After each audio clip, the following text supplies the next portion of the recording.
दोनों शिफ्ट के क्वेश्चंस मैंने एनालिसिस कराए, उनको भी देखना। और आज शाम हिंदी में और सीडीपी में मैं और शीतल मैम हम दोनों कुछ क्वेश्चंस लेकर आ रहे हैं ताकि आपकी प्रॉपर से क्या हो जाए, अंडरस्टैंडिंग भी हो जाए। ठीक है ना, आ जाए एक बार देखते हैं। बेटा डरना नहीं है ना, कैसे डरना नहीं है, ठीक है।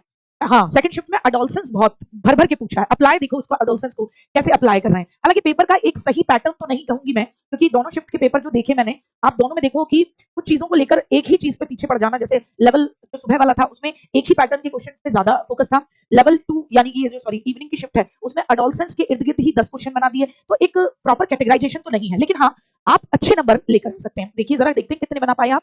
विकास में अनुवांशिकता और पर्यावरण आपसे पूछ रहे हैं कि डेवलपमेंट में अनुवांशिकता और पर्यावरण परस्पर क्रिया करते हैं। यहाँ पर हम जानते हैं H/E होता है, इसका मतलब है कि जीन स्वतंत्र रूप से कार्य करते हैं। अब देखो अनुवांशिकता और पर्यावरण दोनों की बात है, तो जीन तो केवल अनुवांशिकता से जुड़े होते हैं, काट दो। पर्यावरण अनुवांशिक क्षमता को आकार देता है, यहाँ पे पर्यावरण की भी बात है और ये भी कि पर्यावरण हेरिडिटी से कैसे जुड़ा हुआ है। आप सभी कर पाए इस क्वेश्चन को आसानी से, बहुत बढ़िया। माता पिता के विचारों को अस्वीकार करने और स्वतंत्र विचार विकसित करने वाले किशोर बातों को दर्शाते हैं। अडोलसेंट में बच्चा अपने बड़े या पेरेंट्स जो है उनकी बातों को नकार देता है और इंडिपेंडेंट आइडिया को एक्सेप्ट करता है। तो वो क्या दिखा रहा है, कॉग्निटिव रिग्रेशन। प्रत्यागमन का मतलब आपने सिद्धांत में भी पढ़ा है कि लौट कर जाना, कि बिल्कुल अपोजिट हो जाना, उसको हम कहते हैं। पहचान की खोज, संवेदी विकास किशोरावस्था में कैसे हो सकता है। प्रतिक्रिया यानी रिफ्लेक्स डोमिनेंस, रिफ्लेक्स एक्शन ऐसे होते हैं जिनको हम बोलते हैं रूटिंग, मोरो। तो क्या रहेगा, पहचान की खोज एरिक एरिक्सन से जोड़ दिया। अब इन्होंने आज जो पहली बार ये इस तरीके का दिमाग लगाकर इन्होंने जो पेपर बनाया, इसके लिए इनकी तारीफ होनी। इन्होंने बच्चे को पहली बार रटने से मुक्ति दी है, एरिक एरिक्सन को इस्तेमाल किया। अब जो बच्चा एरिक एरिक्सन पढ़ा है कि भैया 5वीं अवस्था में, किशोरावस्था में पहचान बनाम भूमिका द्वंद होता है, वो आराम से खोज लेगा, डरेगा नहीं वो। ठीक है ना, तो डरो मत कि क्वेश्चन दीदी पैटर्न नहीं, मैं ये भी नहीं कह सकती पूरी तरह पैटर्न बदल गया, बस जो पढ़ा उसको अप्लाई करने की बात कर रहा है। किशोरों के नैतिक तर्क क्षमता खाली स्थान के कारण बढ़ती है। अब किशोर जो है उनके अंदर नैतिक तर्कणा होती है, कोलबर्ग से जोड़ दिया। अब किशोरों के अंदर नैतिक तर्कणा जो होती है वो किसके कारण से होती है, क्योंकि रिफ्लेक्स मैच्योरिटी। भाई देखो रिफ्लेक्स एक्शन होता है कि बच्चे के गालों पे यहाँ हाथ लगाते हैं, बच्चा ऐसे मुंह कर लेता है, रूटिंग, मोरो, है ना, तेज आवाज करते हैं तो बच्चा ऐसे डर जाता है, मोर बन जाता है, वो रिफ्लेक्स एक्शन तो है नहीं। क्यों, क्योंकि बच्चा अमूर्त करने लगा है, नैतिक तर्क क्षमता बढ़ गई है। क्यों बढ़ गई है, अगेन बिल्कुल भी रहेगा, अगेन बिल्कुल भी रहेगा नैतिक तर्क। अब संवेदी विकास होना नहीं है, शारीरिक ऊंचाई होना नहीं है, ये भी आपके लिए आसान है। किशोरों के लिए परामर्श प्राथमिक विद्यालय परामर्श से इसलिए अलग होता है क्योंकि ये अधिक ध्यान केंद्रित करता है। अब देखो किशोर है यानी 6 to 8 वाले बच्चे हैं, उनके लिए जो परामर्श देगा स्कूल में वो प्राइमरी स्कूल के परामर्श से अलग होगा, क्योंकि ये बुनियादी आदत निर्माण करता है। अब देखो आप किशोरावस्था में तो आदत निर्माण करने से रहे, किससे, क्योंकि ये पहचान और आत्मसम्मान संबंधी मुद्दों पर आधारित होता है। हमने अगेन एरिक एरिक्सन को ही पूछा, लेकिन कैसे पूछा, पहचान बनाम भूमिका द्वंद को, कि भैया हम बच्चों को परामर्श देते हैं क्योंकि यहाँ बच्चों को अपनी पहचान और भूमिका द्वंद पर दिक्कत होती है। मोटर नियंत्रण, रिफ्लेक्स एक्शन, एक तो पता नहीं भाई, या तो इनसे ऑप्शन बन नहीं रहे थे। हर जगह सुबह भी देख के मैं दुखी थी, आज भी हर ऑप्शन में reflex action, reflex maturity, reflex dominance. अरे भाई कोई शब्द बचता ही नहीं है क्या, रिफ्लेक्स रिफ्लेक्स उठाकर दे मारा है, इतना रिफ्लेक्स रिफ्लेक्स किए हैं कि पूछो मत। आ जाओ, तो ऑप्शन इजी है, आराम से ठंडे से पड़ेगा बच्चा, रिलेट कर पाएगा कि एरिक एरिक्सन में मैंने पढ़ा है। आ जाओ, कक्षा 8 का एक बच्चा परीक्षा में अपने प्रदर्शन में सुधार तभी करता है जब उसकी सामाजिक रूप से, सार्वजनिक रूप से प्रशंसा की जाती है। ये क्या बताता है, सार्वजनिक तौर पे उसकी आप प्रशंसा करते हो। 8वीं क्लास का बच्चा अपने प्रदर्शन में सुधार कर रहा है, प्रशंसा। अब प्रशंसा हो, तारीफ हो, ये सब क्या है बेटा जी, तो आप सब जानते हो ये बात स्किनर ने करी है कि तारीफ करो, प्रशंसा करो, इससे हमें क्या होता है, बच्चे को हम पुनर्बलन दे रहे हैं। तो अब आप मुझे बताओ गुड्डा, इसके ऑप्शन देखकर नहीं बता पाओगे आप मुझे बताओ, इसके ऑप्शन देखकर हम नहीं बता पाएंगे, जल्दी से बताएंगे, जल्दी से बताएंगे, जल्दी से बताओ, क्या बताओगे, सी बताओगे, तत्परता का नियम। हाय मैं मर जाऊं, प्रशंसा कर रहे हैं और तुम तत्परता का नियम लगा रहे। आपसे कह रहे हैं कक्षा 8 की एक बच्चा परीक्षा में अपने प्रदर्शन में सुधार तभी करता है जब उसकी सार्वजनिक तौर पे प्रशंसा की जाती है। तो कौन सा रहेगा, बिल्कुल ऑपरेंट कंडीशनिंग, जिसको सक्रिय अनुकूलन कहते हैं। आप यहाँ पर स्किनर से जोड़कर पूछ रहे हो, आपको डायरेक्ट नहीं पूछा कि बताओ स्किनर का कौन सा सिद्धांत है। ये कह दिया कि एक बच्चे की तारीफ की जाती है तो प्रशंसा की जाती है तो वो अच्छा प्रदर्शन करता है, तो ऑपरेंट कंडीशनिंग की बच्चे को परिणाम क्या मिल रहा है। तत्परता का नियम तो ये कहता है कि बच्चा खुद से सीखने के लिए तत्पर होगा तब सीखेगा। अंतर्दृष्टि का नियम कहता है कि बच्चा अपने खुद के संज्ञान का मतलब अपनी खुद की सारी चीजों को सूझ के आधार पर आगे बढ़ेगा। क्लासिकल कंडीशनिंग कहता है कि व्यक्ति बिना सोचे समझे बस अनुकूलन करता चलेगा, जैसे पावलव का कुत्ता। मैं ये कह रही थी कि सक्रिय अनुकूलन भी कहते हैं स्किनर को, क्योंकि स्किनर के अनुकूलन में व्यक्ति जानबूझकर बॉन्ड बनाता है, कंडीशनिंग करता है, लेकिन पावलव के में कुत्ता जानबूझकर नहीं, मैकेनिकल क्या कर लेता है, मैकेनिकल क्या कर लेता है, एक बॉन्ड बना लेता है। बेटा ये तो रहेगा बेटा, है ना। कल के पेपर में हो सकता है आपको ये लगे आई लव यू बेटा जी, कल के पेपर में हो सकता है आपको ये लगे कि और आसान था पेपर हमसे, या कल के पेपर में आपको ये लगे हमसे कठिन आ गया, तो ये तो रहेगा 6 दिन 6 शिफ्ट में पेपर होना। तो स्वतः स्फूर्त अनुकूलन क्लासिकल कंडीशनिंग से इसलिए अलग है क्योंकि स्वैच्छिक अनुक्रियाएं इसके अंदर शामिल हैं, किसी सुदृढ़ीकरण की आवश्यकता नहीं, गलत रीइंफोर्समेंट की जरूरत तो है, ये स्वचालित होती है, रिफ्लेक्स तो नहीं है। अब आप बताओ इसमें से ये ऑटोमेटिक बोलोगे या वॉलंटरी रिस्पांस पे डिपेंड करती है, तो क्या रहेगा, ए ये ऑटोमेटिक नहीं होती। ऑटोमेटिक तो पावलव का है जिसमें बेचारा कुत्ता लात टपका रहा है घंटी जैसी चीज पर, उसका कोई कंट्रोल नहीं है खुद पर, ये स्वैच्छिक है। नेक्स्ट पे बात करते हैं, किसकी बात करते हैं बेटा जी? नेक्स्ट पे किशोरावस्था में सहकर्मी मार्गदर्शन बढ़ता है। किशोरावस्था में अगर सहकर्मी यानी साथ के लोग आपको गाइड करें तो इससे अलगाव बढ़ेगा, सामाजिक एकीकरण बढ़ेगा या सामाजिक हायरार्की बढ़ेगी या बच्चों के बीच कंपटीशन बढ़ेगा। तो ये वाइगोत्स्की के साथ जोड़ा इन्होंने और कहा कि भैया जब आप ग्रुप में पढ़ते हो तो इससे सामाजिक एकीकरण या सहयोग पैदा होता है, बात खत्म हो जाती है। किशोरावस्था में संतुलित विकास, इसलिए इनके बीच परस्पर निर्भर करता है। किशोरावस्था में संतुलित विकास इसके बीच में निर्भर करता है, आनुवंशिकता और पर्यावरण, बाकी सब में ऑप्शंस में कहीं पर भी ऐसा ऑप्शन नहीं बैठता जिसको आप एग्जैक्ट 100% सही मान लो, केवल जीन नहीं, केवल पालन पोषण नहीं, केवल स्कूल नहीं। नकारात्मक सुदृढ़ीकरण दंड से कैसे अलग है? तो देखो आपको मैंने बताया था नकारात्मक सुदृढ़ीकरण में आप हटा देते हो, हटाना है ना, तो जो चीज आपको परेशान कर रही है आप उसको हटा देते हो। तो नेगेटिव रीइंफोर्समेंट में हटाना और पॉजिटिव रीइंफोर्समेंट में कुछ देना, ये सिखाया था आपको। तो नेगेटिव रीइंफोर्समेंट में हटा देना, जैसे जो चीज आपको परेशान कर रही है तो आपने फोन हटा दिया, धूप परेशान कर रही है तो छाता लगा दिया। दंड से किस तरीके से भिन्न है? क्योंकि ये प्रतिक्रियाओं को कम करता है, प्रतिक्रियाओं को बढ़ाता है, सीखने की गति को स्थिर तो नहीं करेगा, सीखने की प्रक्रिया को रोकेगा भी नहीं। अब आप मुझे बताओ नेगेटिव रीइंफोर्समेंट दंड से अलग क्यों है? इसमें आप क्या लगा के आए? ये क्वेश्चन तो अच्छा रहा, ये क्वेश्चन तो अच्छा रहा। रीइंफोर्समेंट हमेशा एक चीज बताई है, ये क्वेश्चन आपको पूछा गया है, ये क्वेश्चन मैंने आपको कराया भी था और मैंने आपको ये कहा था कि रीइंफोर्समेंट उठा के देखिए कि रीइंफोर्समेंट हमेशा किसी चीज को बढ़ाता है, बहुत बढ़िया। तो चाहे वो नेगेटिव रीइंफोर्समेंट होगा वो प्रतिक्रिया को बढ़ाएगा, वो आपके रिस्पॉन्सेस को इंक्रीज करेगा। रीइंफोर्समेंट हमेशा याद रखना, सुदृढ़ीकरण हमेशा बढ़ाता है। रीइंफोर्समेंट का मतलब ही है प्रतिक्रिया को बढ़ाना, चाहे वो नेगेटिव हो, नेगेटिव रीइंफोर्समेंट हो, चाहे पॉजिटिव हो, प्रतिक्रिया को बढ़ाना, ठीक है ना। और नेगेटिव रीइंफोर्समेंट में जो बाधा आ रही हो उसको हटाकर प्रतिक्रिया को बढ़ाना, ठीक है। पॉजिटिव रीइंफोर्समेंट में बच्चे को कोई तारीफ देकर, लड्डू देकर, टॉफी देकर प्रतिक्रिया को बढ़ाना, ये रहता है, बहुत बढ़िया।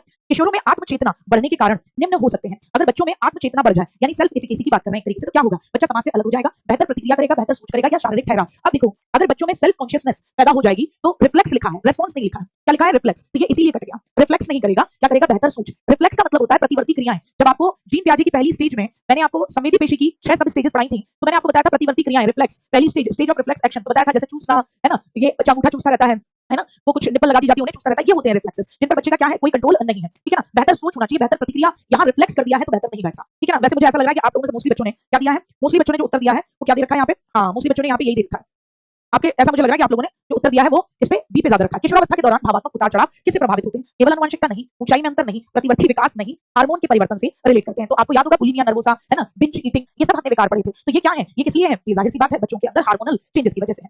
शिक्षण का एक मुख्य सिद्धांत है जटिल से सरल की ओर चलते हैं, यानी कठिन से सरल या ज्ञात से अज्ञात, या लेक्चर से अनुशासन या कठिन से अमूल। तो जाहिर सी बात है ज्ञात से अज्ञात यानी आगमन विधि की तरफ चलते हैं, नोन टू अननोन हम लोग चलते हैं, बहुत बढ़िया, सबने यही लगाया है, सबने यही लगाया है। पियाजे के अनुसार किशोर सोचना शुरू करते हैं। किशोर कैसे सोचना शुरू करते हैं? तो जाहिर सी बात है अमूर्त रूप से सोचना शुरू करते हैं, अचेतन, यांत्रिक नहीं, मूर्त, मूर्त संक्रियात्मक अवस्था में सोचता है। तो यहाँ हम अचेतन क्यों बोलेंगे, यहाँ हम क्या बोलेंगे? अमूर्त रूप से। मोस्टली बी ही उत्तर है, नहीं देख रहे, मोस्टली उत्तर बी है। कार्यात्मक व्यवहार मूल्यांकन समावेशन का समर्थन करता है क्योंकि functional behaviour assessment, functional behaviour यानी अगेन स्किनर की बात है, अगेन हम बात कर रहे हैं कार्यात्मक अनुबंधन यानी स्किनर की, ये समावेशन का समर्थन करता है क्योंकि दंड पर ध्यान केंद्रित करता है। व्यवहार के पर्यावरणीय कारकों की पहचान करना, बच्चों को लेबल करने को प्रोत्साहित करना, अलगाव को बढ़ावा देना। जाहिर सी बात है आप बच्चे का फंक्शनल बिहेवियर असेसमेंट कर रहे हो, बच्चे क्या काम कर रहे हैं, और समावेशन की बात हो रही है। तो समावेशन में हम क्या कहेंगे? व्यवहार के पर्यावरणीय कारकों की पहचान। एक टीचर जो बच्चों को समस्याओं की जांच करने और उत्तर खोजने के लिए प्रोत्साहित करता है निम्न का प्रयोग कर रहा है। व्याख्या विधि, जांच आधारित अधिगम, इंक्वायरी बेस्ड, वो रिचर्ड सचमैन का परीक्षा प्रतिमान। ये इत्तेफाक लग रहा है या सभी आंसर बी है? ऐसे कैसे पेपर बना दिया है भाई, ऐसे कैसे पेपर बना दिया है? Every answer is going to be B, very rarest the answers are A और something like that, mostly B जा रहे हैं। आ जाए, शिक्षण की प्रभावशीलता तब बेहतर होती है। अच्छा, ये हो गया कार्यात्मक, हो गया है ना, जांच हो गया, ठीक है। शिक्षण की प्रभावशीलता तब बेहतर होती है जब विद्या अधिगम उद्देश्यों के अकॉर्डिंग हो। बिल्कुल, टीचर ज्यादा लेक्चर दे, व्याख्या विधि नेगेटिव, अनुशासन सख्त होना गलत, होमवर्क बढ़ना गलत। क्या रहेगा? जब जो पढ़ाने की विधियां हैं वो बच्चे की जरूरत के अकॉर्डिंग हो। चलो ए आया। निरंतर सुदृढ़ीकरण से ऐसा व्यवहार उत्पन्न होता है जो, निरंतर सुदृढ़ीकरण, अगेन स्किनर पूछा, इस आपसे पहले वाली शिफ्ट में थॉर्नडाइक को सबसे ज्यादा पूछा है। निरंतर सुदृढ़ीकरण यानी लगातार बच्चे को रीइंफोर्समेंट से ऐसा व्यवहार पैदा होता है जो विलुप्त होने के प्रति प्रतिरोधी होता है, या सुदृढ़ीकरण बंद होते ही खत्म हो जाएगा, या अंतर्दृष्टि पर आधारित, या कभी कमजोर नहीं पड़ता। लगातार आप किसी व्यक्ति को सुदृढ़ीकरण दोगे तो क्या होगा? अरे नहीं, निरंतर, कंटीन्यूअस बोल रहा है, कंटीन्यूअस बोल रहा है भाई, बहुत बढ़िया। अगर हमने क्या पढ़ा था स्किनर के अकॉर्डिंग, हमने पुनर्बलन की क्या पढ़ी थी? पुनर्बलन की शेड्यूल पढ़ी थी, पुनर्बलन की सूची पढ़ी थी आपने। मैंने आपसे कहा लगातार रीइंफोर्समेंट बेकार होता है, क्योंकि अगर बच्चे के दिमाग में ये बैठ जाता है कि अगर मुझे रीइंफोर्समेंट मिल रहा है तो कुछ नहीं करूंगा, तो जैसे ही रीइंफोर्समेंट बंद होगा तो क्या होगा? वो काम करना बंद कर देगा। अच्छा, अगर कभी कभी देंगे रीइंफोर्समेंट तो सबसे अच्छा रीइंफोर्समेंट कौन सा बताया था उसने? हाँ, बी लगा रहेगा, बिल्कुल बिल्कुल। सबसे अच्छा रीइंफोर्समेंट हमने पार्शियल रीइंफोर्समेंट रखा था, वो विलुप्त नहीं होता, तो अगेन बी है। एक दृष्टिबाधित कक्षा 8 का बच्चा गणित पढ़ते समय सबसे अधिक लाभ किससे प्राप्त करेगा? एक आपसे पूछ रहे हैं, दृष्टिबाधित बच्चा है, गणित पढ़ते समय सबसे ज्यादा फायदा किससे होगा? शुद्ध लेक्चर से।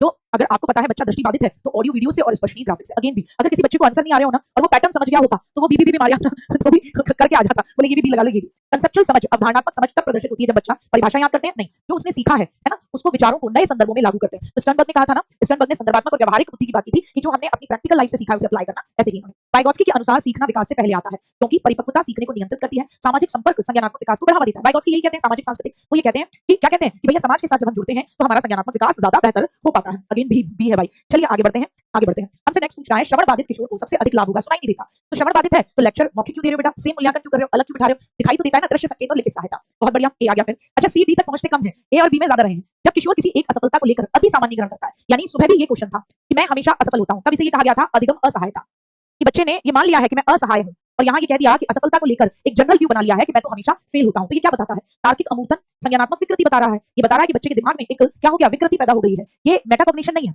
मेटाकॉग्निशन होता है कि अपने काम को लेकर सोचना, लेकिन यहाँ वो असफलता को लेकर अति सामान्यीकरण, असहायता सीख ली है उसने। मेटाकॉग्निशन तो अच्छी चीज है बेटा, मेटाकॉग्निशन को रिफ्लेक्टिव चिंतन भी कहते हैं। वो तो अच्छी चीज है जो हम कहते हैं अपने खुद के विचार पर विचार करना, जिससे हम अपनी कमियां पता लगा लें। लेकिन अगर कोई अधिगम असहायता सीख जा रहा है तो ये तो दिमाग में क्या पैदा कर देगी, एक तरीके की विकृति पैदा कर देगी। नेक्स्ट पर बात करते हैं, नेक्स्ट पर बात करते हैं, किशोरों में अधिगम अक्षमता की शीघ्र पहचान से किसमें मदद मिलती है। अगर किशोरों के अंदर आपको लर्निंग डिसेबिलिटीज पता लग जाए, डिस्लेक्सिया, डिस्ग्राफिया, डिसकैल्कुलिया, तो इससे किसमें मदद मिलती है, स्थायी रूप से ठप्पा लगाने में, समय पर हस्तक्षेप यानी इंटरवेंशन, सभी के लिए एक्सपेक्टेशन को कम करने में, या आवश्यकता वाले बच्चों को अलग करने में। बताएंगे कि अगर आपने समय से क्या जवाब दिखाया, इसका क्या जवाब दिखाया कि आवश्यकता वाले बच्चों को अलग करना गलत हो गया। आवश्यकता वाले बच्चों की पहचान लिखा होता ना, अलग करने की जगह पहचान लिखा होता तो आप सही लगा सकते थे। यहाँ आप लिखोगे अगर समय पे पता लग जाएगा लर्निंग डिसेबिलिटी तो आप समय से हस्तक्षेप करके उस समस्या को हटा सकते हैं। नहीं, आवश्यकता वाले बच्चों को अलग करना क्या बताया था मैंने आपको, समावेशी शिक्षा अलग करना, पृथककरण, इन सबके खिलाफ है। समावेशी का मतलब ये होता है सबको शामिल करना।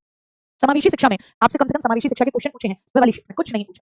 समावेशी शिक्षा में जरूरत न होने पर भी बहुत ज्यादा मदद देने का परिणाम क्या हो सकता है। अगर किसी बच्चे को जरूरत नहीं फिर भी आप मदद दे रहे हैं तो क्या होगा, बढ़ी हुई स्वतंत्रता, डिपेंडेंसी, वो आप पे डिपेंड करने लगेगा। इक्विटी, इक्विटी का मतलब होता है जरूरत के हिसाब से हेल्प, जिसको जितनी जरूरत हो उसके हिसाब से हेल्प, है ना। यानी कि 3 बच्चे खड़े होकर क्या कर रहे हैं, एक मैच देख रहे हैं, एक जो लंबा है उसके नीचे आपने पट्टा नहीं दिया, जो 2 छोटे हैं उनको उनकी हाइट के हिसाब से पट्टा दे दिया ताकि सभी बराबरी पर पहुंच सके, तो उसको इक्विटी बोलते हैं। तो यहाँ तो जरूरत न होने पर भी आप हेल्प कर रहे हो तो क्या रहेगा, इससे बच्चे में क्या पैदा हो जाएगी, बिल्कुल निर्भरता, वो आप पर ही डिपेंड हो जाएगा, जरूरत नहीं थी फिर भी आपने उसकी मदद कर दी। नेक्स्ट की बात करते हैं, नेक्स्ट की बात करते हैं, आगे बढ़ते हैं। जो टीचर पाठों को वर्तमान सामाजिक मुद्दों से जोड़ते हैं वो किसको बढ़ावा दे रहे हैं, यानी जो टीचर जो पढ़ा रहा है उसको प्रैक्टिकल एग्जांपल से जोड़ रहा है तो वो संदर्भित अधिगम यानी कॉन्टेक्चुअल लर्निंग को बढ़ावा दे रहे हैं। निष्क्रिय रटने को नहीं है तो वैसे भी नहीं कोई टीचर जाएगा, रट कर भी याद नहीं कर रहा। ऑपरेंट कंडीशनिंग किससे संबंधित है, ऑपरेंट कंडीशनिंग किससे संबंधित है कि भैया आप अपने व्यवहार पे खुद से नियंत्रण रखते हो, सक्रिय होकर आप क्या करते हो, अनुबंधन करते हो, सक्रिय होकर आप अनुबंधन करते हो। शिक्षण में बाल विकास को समझने की आवश्यकता महत्वपूर्ण है क्योंकि ये क्लास पर टीचर का नियंत्रण बढ़ा देगा या टीचर को ये बताएगा कि बच्चों का विकास कैसे होता है और उस हिसाब से टीचर के पढ़ाने में क्या करेगा, आसानी करेगा। जब टीचर नियमों और अधिकारों को चुनौती देना शुरू करते हैं तो उनमें कौन सी संज्ञानात्मक क्षमता विकसित होती है। जब किशोर नियम और अधिकारों को चुनौती देते हैं तो क्या पैदा होगा, मोटर कोऑर्डिनेशन, हाथ पांव का कोऑर्डिनेशन नहीं,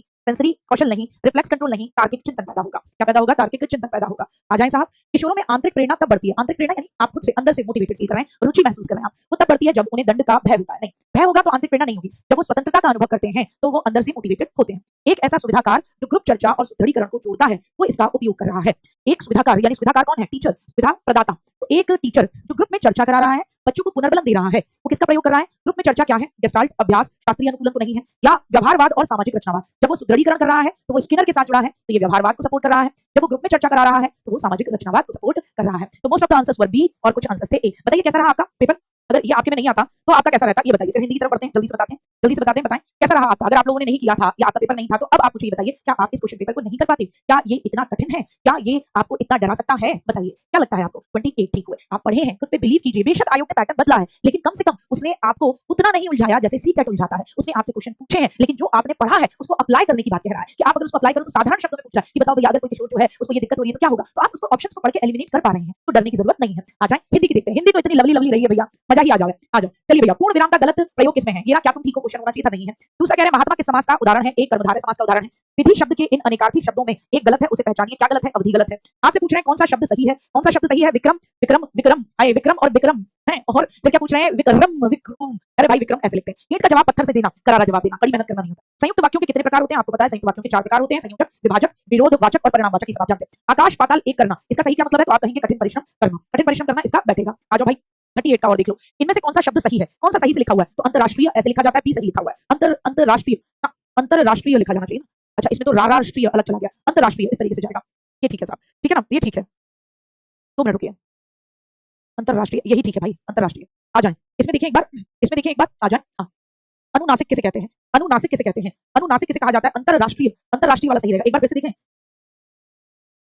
अंतरराष्ट्रीय, अंतरराष्ट्रीय, ये तो अंतरराष्ट्रीय हो गया, अंतरराष्ट्रीय ए सही जाना चाहिए, सही कह रहे हो, ए सही जाना चाहिए बेटा, ए सही जाना चाहिए। ये तो अंतरराष्ट्रीय राष्ट्रीय हो गया, ये अंतरराष्ट्रीय ऊपर की मात्रा लगाते हो गया, अंतरराष्ट्रीय रहना चाहिए, क्या रहना चाहिए, अंतरराष्ट्रीय रहना चाहिए। एक बार और भैया शीतल मैम से कंफर्म कर लेना, हालांकि देखो उन्होंने जो उत्तर बताया मुझे वो भी बताया है, उन्होंने जो मुझे बताया वो भी बताया है ना। अब उन्होंने जो मुझे बताया वो भी बताया तो उस हिसाब से मैं तो ये बता रही हूँ कि ये अंतर उन्होंने ऐसे लिख के दिया अंतरराष्ट्रीय, तो साहब उनके अकॉर्डिंग इसका उत्तर बी बता रही है वो। अब आप देख लीजिएगा कि कौन सा आप संधि विच्छेद करोगे तो अंतरराष्ट्रीय बैठेगा, ठीक है ना भैया। हाँ बिल्कुल कतई वैसा वाला मामला है लिखने में। हाँ जी ए रहेगा अंतरराष्ट्रीय करके जो उन्होंने संधि विच्छेद, ए राइट रहेगा, ठीक है साहब, ए रहेगा तो ए रख लेना। बाकी अपनी दीदी से पूछ लेना भाई। अनुनासिक किसे कहते हैं? ऑप्शन में बी आया है तो मैंने भाई उस हिसाब से बताया। आ जाओ, अनुनासिक किसे कहते हैं? दीदी क्लियर कर देंगी, आ जाओ। अनुनासिक किसे कहते हैं? तो अनुनासिक कह रहे हैं ऐसे वर्ण या स्वर जिनका उच्चारण करते समय ध्वनि मुख के साथ साथ नाक से भी बाहर निकलती है ना। अच्छा आपसे कह रहे हैं का पुरुष का सही समास विग्रह चुने। का पुरुष यानी कायर पुरुष, कायर है जो पुरुष आएगा ना, कायर है जो पुरुष, क्या कहेंगे? कायर है जो पुरुष, क्या कहेंगे? कायर है जो पुरुष, ठीक है। हाँ बिल्कुल मिलता है बेटा, कोई दिक्कत नहीं, आपको समझ में तो आ गया ना कि वो आपसे अंडरस्टैंडिंग मांग रहा है। अच्छा साहित्य बिल्कुल नहीं पूछा जिसके तुमने रट्टे लगाए।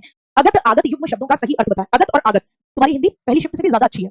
अगत आगत की वैरायटी पूछिए और अच्छी पूछिए। अगत आगत का आपसे कह रहे हैं कि सही युग्म बताना है, तो बुरी गति और आया हुआ आगत ये हो गया। श्र का सही वर्ण क्रम क्या होगा? श्र का सही वर्ण क्रम श, उसके नीचे हलंत और र होगा। राधा आ गई परंतु शाभा अभी तक नहीं आई, ये कौन सा वाक्य है? संयुक्त वाक्य है। कौन सा? संयुक्त वाक्य हो गया। लोक प्लस ईश्वर लोकेश्वर होता है, लोकेश्वर भी लगा दो इसके अंदर, लोकेश्वर रहेगा।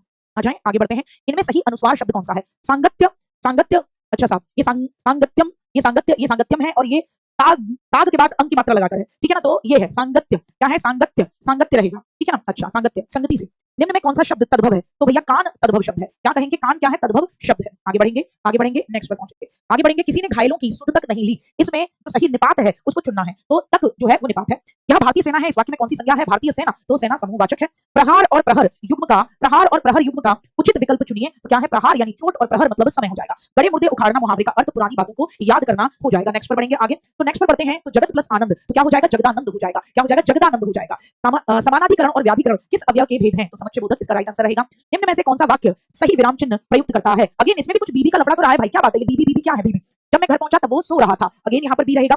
आपसे कह रहे हैं सही एक कर्म क्रिया को चयनित करें। एक कर्म शाम पानी पीता है, ये एक कर्म है। गद्यांश के आधार पर जो प्रश्न पूछे गए थे उनको जरा देख लेते हैं। तो यहाँ कह रहे हैं कि भैया गद्यांश के अनुसार कृष्णचंद्र की लोकप्रियता के, सॉरी पहला तो क्वेश्चन 55 है। गद्यांश के अनुसार कृष्णचंद्र जी किस नजरिए से लिखे जाने वाले साहित्य के पक्षधर थे? तो प्रगतिशील और यथार्थवादी दृष्टि। फिर आपसे कह रहे हैं गद्यांश के अनुसार कृष्णचंद्र की लोकप्रियता के अन्य कारण क्या थे? काव्यात्मक रोमनीयता और शैली की विविधता। उसके बाद आप देखेंगे आपका बैठता है कि भैया गद्यांश के अनुसार कृष्णचंद्र के साहित्य में अनूठी रचनाशीलता के लिए बहुचर्चित थे, तो उर्दू कथा साहित्य के लिए तो अलग अलग व्यंजनों के मेल से बने अक्षर को संयुक्ताक्षर कहते हैं। निम्न में से तत्सम शब्द कौन सा है? तत्सम तद्भव नहीं पूछ रहे, तो पिपासा, पिपासा। आपसे पूछ रहे हैं स्वर तंत्री के बीच के छिद्र से क्या गुजरती है? आप कहेंगे हवा गुजरती है। तो बताना भाई हिंदी में कितने बन रहे हैं? हिंदी में कितने बन रहे हैं? एडमिट कार्ड आपकी मर्जी है, कलर लेकर जाइए, ब्लैक एंड व्हाइट लेकर जाइए, कभी कोई नहीं कहता, ये इशू ही नहीं है, पता नहीं किसने बना दिया। आप छोटी छोटी चीजों पे पैनिक होना बंद करो बेटा, ठीक है ना। पहली शिफ्ट में ऐसा लगा कि कुछ चीजें डिसाइड ही नहीं हो पाई, बहुत सारे एरिया छूटे, और ये रहेगा गुड। याद रखना आप में से जितने बच्चे भी ये सोचते हैं, है ना, जितने भी बच्चे ये सोचते हैं कि सेम तरीके का पैटर्न रहेगा, नहीं रहेगा। सुबह की शिफ्ट में देखो क्वेश्चंस थोड़े अलग थे, सेकंड शिफ्ट में देखो क्वेश्चन बिल्कुल अलग थे, बहुत अनप्रेडिक्टेड सा रहा है आयोग। अगर मैं सीडीपी के बारे में बात करूं, पर हां अंडरस्टैंडिंग बेस्ड पूछा है कि बच्चा थोड़ा ठंडे दिमाग से करे तो कर सकता है। लेकिन पता है दिक्कत क्या है? दिक्कत एक ही बेटा, ईवीएस अभी नहीं है, ईवीएस आपके कल पेपर जो होंगे उसमें आएगा, है ना। हां ना इजी ना हार्ड, इस तरीके का रखा है। अच्छा अब क्या है, पर डे कुछ ना कुछ बदलेगा। जैसे अभी वाले में किशोरावस्था के समावेशी शिक्षा के काफी क्वेश्चन देखने को मिले, है ना। दो क्वेश्चन दृष्टिबाधित बच्चा श्रवण बाधित सुबह नहीं देखने को मिले, आपको हो सकता है कल ज्यादा क्वेश्चन देखने को मिले, कुछ दूसरे एरियाज देखने को मिले। आ जाए अब संस्कृत देख लेते हैं एक बार बेटा जी। परम शब्द का पर्यायवाची क्या रहेगा? बी काननम। पाक कत्रा भोजनम पच्यते, इसमें वाक्य कौन सा प्रयुक्त हो रहा है? तो आप कहेंगे कर्मवाच्य। उपविशति शब्द में प्रयुक्त उपसर्ग कौन सा है? तो उप है साहब। आपसे कह रहे हैं इसको तो जल्दी लगा लो, इसको तो जल्दी लगा लो। पच्छम रसम पद में विशेषण पद कौन सा है? तो स्वच्छम है, सी। आपसे कह रहे हैं राजमार्गः दीर्घः में विसर्ग संधि के अनुसार कौन सा रूप उचित है? तो डी राजमार्गो दीर्घे। आपसे कह रहे हैं यक्षति रूप किस लकार से संबंधित है? डी लट लकार। ये लकार पूछे हैं भाई, सवेरे भी पूछे थे, इसलिए दीदी आपके लिए कुछ क्वेश्चंस लाए। आश्रमस्य उपमार्ग के लिए कौन सा समस्त पद उचित है? आश्रमोपमार्ग, आश्रमोपमार्ग, ठीक। आ जाएं नेक्स्ट की तरफ बढ़ते हैं। हमसे कह रहे हैं कि चित्रकार शब्द का तृतीय बहुवचन रूप चित्रकारी है। चित्रकारी, ये चित्रकारे है, चित्रकारे है तृतीय। अच्छा साहब पाटिका सभागारे लिखती, वाक्य में सभागार क्या है? अधिकरणम। आपसे पूछ रहे हैं क्रीड़के धाविते वाक्य में वाच्य कौन सा है? भाववाच्यम। आगे बढ़ेंगे नेक्स्ट की तरफ बढ़ते हैं। आपसे कह रहे हैं हस्त शब्द का पर्यायवाची क्या है? हस्त का पर्यायवाची करह। आपसे कह रहे हैं विन्यास शब्द में प्रयुक्त उपसर्ग कौन सा है? विन्यास में कौन सा है? तो भैया आपसे कह रहे हैं, ठीक है ना। अच्छा दीदी ने इसमें कहा है वी है, वैसे तो डी उत्तर जाना चाहिए, लेकिन इसमें नी भी शामिल होता है, तो दीदी ने इसमें वी का उत्तर 99.99% बताया है, लेकिन उन्होंने कहा क्योंकि इसमें नी भी शामिल होता है तो देखना ये है कि आयोग किधर चलता है, ठीक है ना, ये भी शामिल होता है वैसे। आ जाए ठीक। पश्यति रूप किस लकार से संबद्ध है? तो कह रही है दीदी लट लकार से संबंधित है। प्रकाश शब्द का विलोम अंधकार होता है, अंधकार। पत्राणी, आगे बढ़ते हैं। पत्राणी शाखात पतंती, इसमें किस तरीके का कारक है? तो अलग होना, अपादान कारक। आ जाएं स्पष्टम शब्द का विलोम बताना है। स्पष्टम शब्द का विलोम आपसे पूछा गया, स्पष्टम का विलोम अस्पष्टम हो जाएगा। सदा सत्यम वद बालक वाक्य में अव्यय पद सदा है, सदा। धेनु शब्द का प्रथमा बहुवचन धेनव होता है। आपसे मिल धातु में कत्वा प्रत्यय लगाने पर मिलित्वा हो जाता है। देखिए ऑप्शन की तरह मिलित्वा हो जाता है, क्या कहेंगे? मिलित्वा हो जाता है। वनात आगत के लिए कौन सा समस्त पद उचित है? वनागत, वनागतः ये रहा, वनागतः। तत् प्लस जन में व्यंजन संधि के अनुसार तत् जनः ये रहा, तत् यही बनेगा, तज्जनः बनेगा। अत्र बालकः पुस्तक पठति, वाक्य में अव्यय पद कौन सा है? इसमें भैया अव्यय पद कौन सा है? तो आपसे कह रहे हैं इसमें अव्यय पद है अत्र। प्र प्लस विश धातु में ल्यप्य प्रत्यय, ये वाला प्रत्यय भैया सवेरे भी पूछा था, ल्यप्य प्रत्यय कौन सा रूप उचित रहेगा? तो प्रविश्य हो जाएगा। क्या हो जाएगा? प्रविश्य ए हो जाएगा। एतानी रूप का लिंग और वचन बताइए। सी नपुंसक लिंग है और बहुवचन आपका है। आगे बढ़ेंगे। अब यहाँ पर पैसेज से, अच्छा संस्कृत वालों को तो पैसेज भी बालकों जैसा दे रहे हैं, बहुत छोटा सा। केचन छात्रा कस्य उपायाम दर्शयन्ति स्म, तो क्या रहेगा? जलक्षरणस्य। फिर उसके बाद है विद्यालय, सॉरी छात्रा कानि दर्शयन्ति स्म, तो आपसे कह रहे हैं क्या दर्शय करती है, मतलब क्या उपकरणों को प्रदर्शित करती हैं? स्वनिर्मित उपकरणानि होगा। आपसे कह रहे हैं विद्यालय का आयोजितता आसीत, विद्यालय में क्या आयोजित किया जाता है? तो विज्ञान की प्रदर्शनी आयोजित की जाती है। धारा धारा पद्धति कौन सा अलंकार है? अनुप्रास अलंकार है, अंग्रेजी में अलिट्रेशन। आपसे कह रहे हैं कुर्ची के शब्द किस वचन का रूप है? तो आप कहेंगे बेटा जी द्विवचन का रूप है, द्विवचन का रूप है। शीघ्रम शब्द का विलोम क्या है? मंदम, मंदम है। बताइए भाई संस्कृत अच्छा देते हैं, है ना? रिफ्लेक्स वर्ड का एक बार एक्सप्लेन, देखो एक बार देख जाओ रिफ्लेक्स वर्ड क्या होते हैं। तो देखो बेटा